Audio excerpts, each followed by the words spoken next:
అమెరికాలో ఇప్పుడు ఒక కొత్త రకమైన చీమల జాతి తీవ్ర భయాందోళనలకు గురిచేస్తోంది.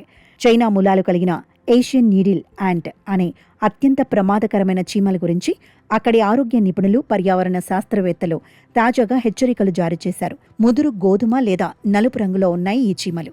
కేవలం 1 అంగుళంలో 5వ వంతు పరిమాణంలో ఉండే ఈ చీమలు ప్రస్తుతం అమెరికాలోని టెక్సాస్, ఫ్లోరిడా, న్యూయార్క్, పెన్సిల్వేనియా సహా దాదాపు 20 రాష్ట్రాలకు వేగంగా విస్తరించాయి. దశాబ్దాల క్రితమే ఇవి అమెరికాలో అడుగుపెట్టినప్పటికీ గత కొన్నేళ్లుగా వీటి జనాభా అసాధారణంగా పెరిగిపోవడం ఆందోళన కలిగిస్తోంది.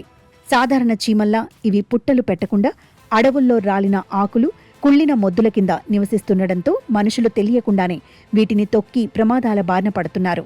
ఈ ఏషియన్ నీడిల్ యాంట్స్ కుట్టే కుట్టు అత్యంత వేదనాభరితంగా ఉంటుందని కీటక శాస్త్రవేత్తలు చెబుతున్నారు. ఒక పదునైన సూదితో నేరుగా శరీరంలోకి గుచ్చితే ఎంత తీవ్రమైన నొప్పి కలుగుతుందో ఈ చిన్న చీమ కుట్టినా సరిగ్గా అంతే నొప్పి పుడుతుందని వివరిస్తున్నారు.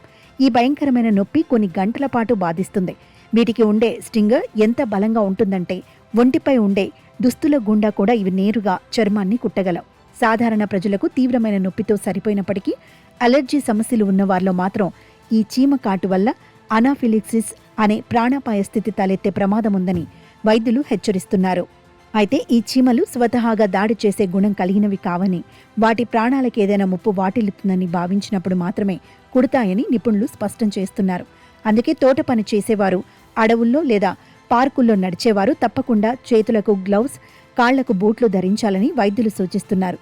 ఈ చీమల వ్యాప్తిని ప్రాథమిక దశలోనే అరికట్టడం వీలు కాకపోవడంతో ప్రస్తుతం వీటిని పూర్తిగా నిర్మూలించడం దాదాపు అసాధ్యమని అమెరికా వ్యవసాయ శాఖ ప్రకటించింది.